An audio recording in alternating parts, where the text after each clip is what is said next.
Ecco, lei oggi ha indetto una conferenza stampa con gli organi, diciamo, informativi agrigentini per una denuncia, ecco, per sottolineare un fatto che le è capitato qualche ora fa. Cosa? Ma stamattina si sono presentati presso i miei uffici i funzionari dell'Ispettorato del Lavoro e carabinieri che sono all'interno dell'Ispettorato del Lavoro.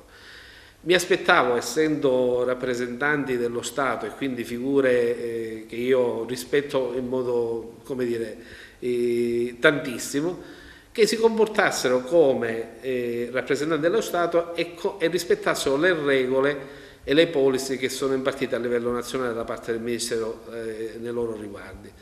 In realtà, anziché arrivare, presentarsi, chiedere al datore lavoro, identificarsi col tesserino, dare il mandato che avevano ricevuto dalla loro caposezione, immediatamente sono entrati e hanno iniziato a tirare dalle mani le carte delle persone che stavano lavorando.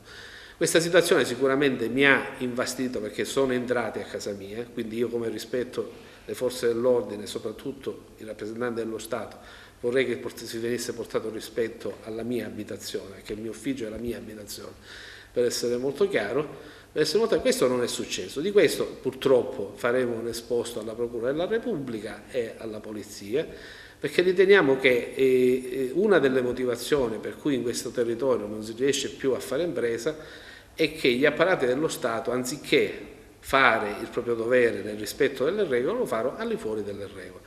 E questo è una mia affermazione, come dire, supportata da testimonianze e situazioni, per cui è il motivo per cui noi faremo un esposto. Mi dispiace perché talmente noi crediamo agli apparati dello Stato che abbiamo costruito una caserma per i carabinieri, ecco, per essere molto chiaro.